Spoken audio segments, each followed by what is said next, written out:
I'm KJ. Welcome to KJ Paints. I'm doing my first pour on my new table, and I'm very excited in my new art space. Okay, so I'm going to be doing a flip cup, and then I'm going to be doing a stencil over top of it. So the flip cup pour is just going to be basically a background for a stencil idea I have. So my colors are Artist Loft Pthalo Green. I've got this light blue, which is just a mixture of this Simply Acrylic plus Artist Loft Titanium White. I've got just regular titanium white. I've got Winsor Newton Winsor Blue.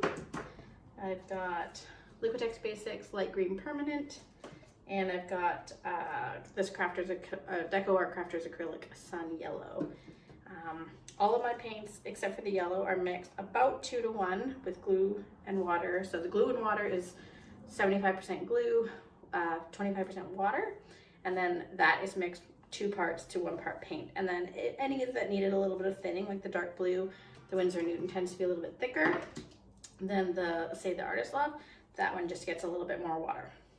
All of my paints have just a little bit of silicone oil in them, 1 drop in each of these and 2 in this one. And then I'm just gonna layer my paints in here. My canvas is 16 by 20. A lot of this video, in the next parts especially, are going to be sped up because the stenciling process is going to be quite long, but I think it's going to come together quite nicely. Okay, so I'm going to start with some blue. I've got about 18 ounces of paint here, which should be more than enough, but you know me. I'm going to go a little bit of green on top. And then, so with a flip cup, especially when you're going for cells, you want to separate your colors by light and dark. So I'm just going to pour a little bit of yellow on top of that, actually quite a bit of yellow.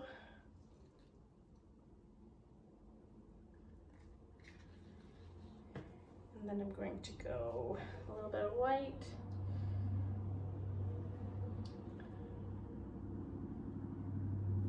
And the reason for that is so that you end up with cells that are multicolored and you can see all of the colors, and it's not just kind of like yellow fading into green or whatever. I'm gonna go my green on top.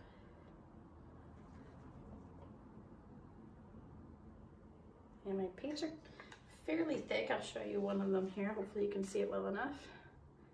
You can see it comes off like that. And a little bit more blue.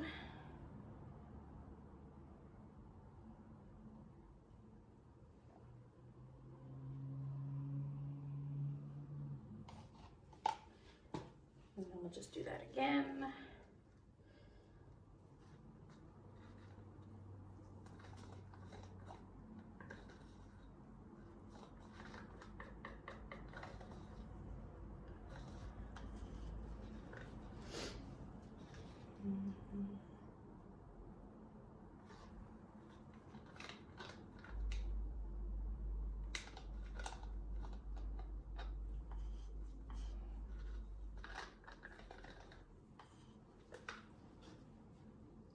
And then I went yellow, I think.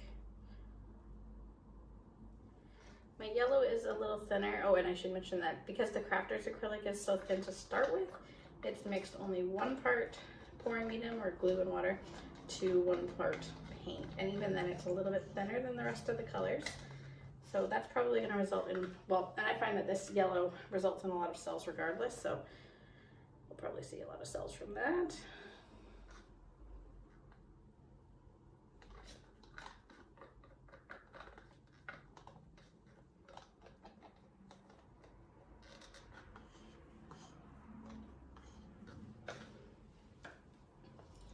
Green.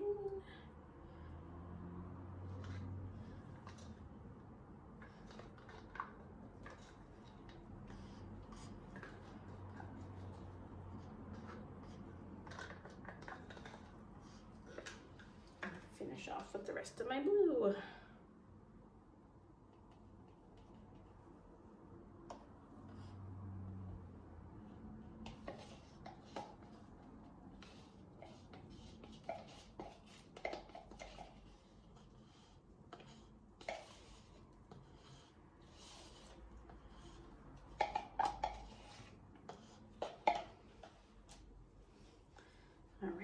So I think I'm going to, the stencil is going to go this way. I'm just turning it this way so that it's a little bit better for the camera angle.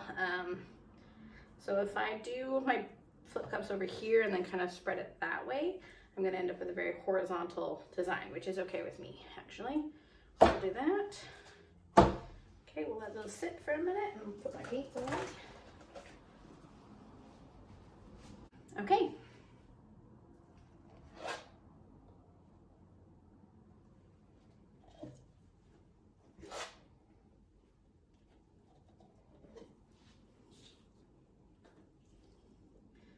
Very pretty. All right, now I'll work gloves specifically so that I could catch paint off going off the corners if I need to, like so.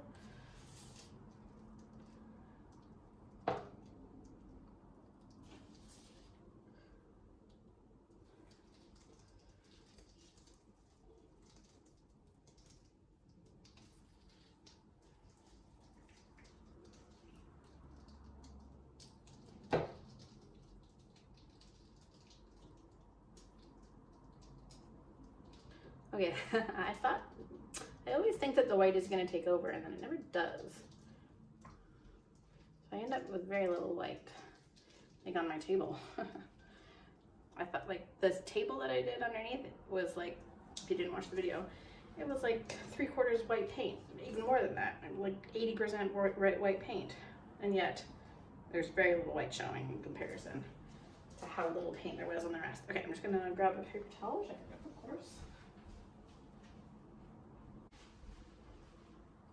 And I'm going to grab my torch. And I'm just going to pop some bubbles. I do find that with glue you end up with a lot of bubbles that are very stubborn.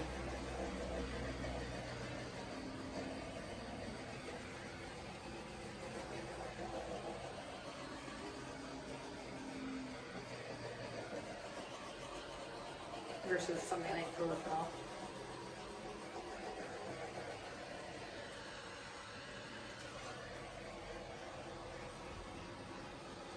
Interestingly, not getting a ton of, oh, it's starting to pop up. Okay, there we go.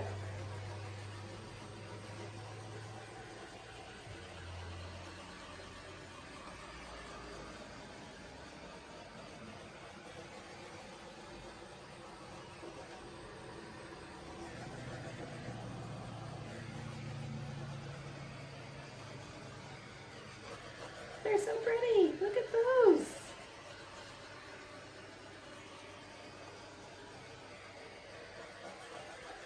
Didn't end up as horizontal as I thought it would, which is fine.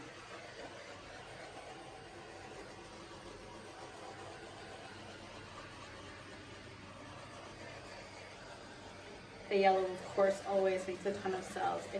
I don't know if it's because it's thinner, because it's the crafter's acrylic, so maybe it's lighter, but it always seems to pop through. There's a lot of cells. It's bizarre.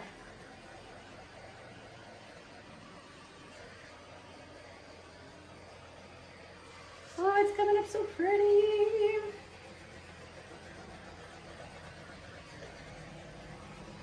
Not much dark blue coming through, maybe a little bit there.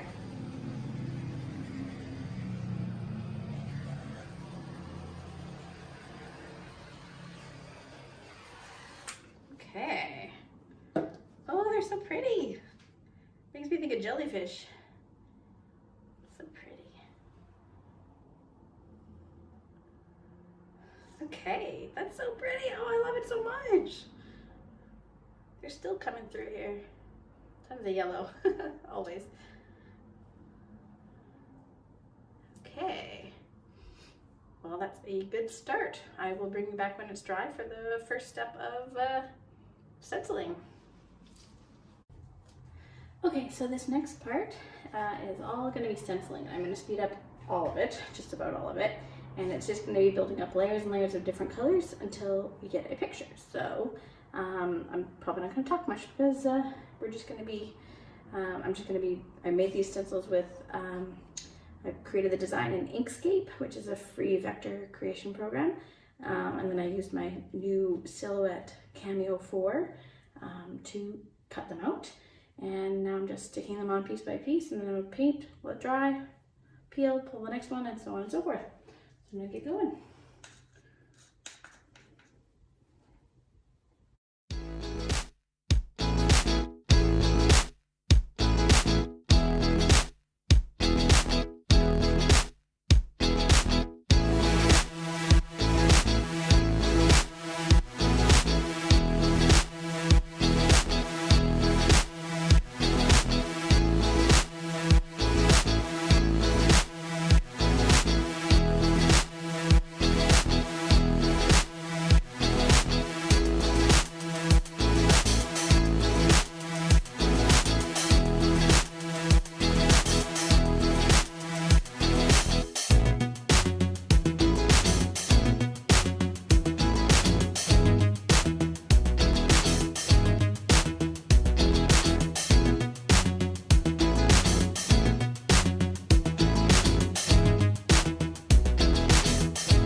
Okay, here is the completed painting. I think it turned out pretty good. There are definitely some things I would change about it if I were doing it over again. Starting from how I laid the stencils down, I think I would do it all as one piece and then peel off pieces bit by bit instead of doing the sort of layering effect that I did. And the colors didn't quite mix together the way I hoped that they would. The browns are not quite the shades that I wanted, but I think that they still get the message across, so I am happy with that. I'm gonna give it to my friend, and I think she'll like it. Oh, I don't know if I mentioned this. I made it for a friend who lost her dog recently. So as a memorial piece, so I think she will like it. Okay, thanks for watching. Bye.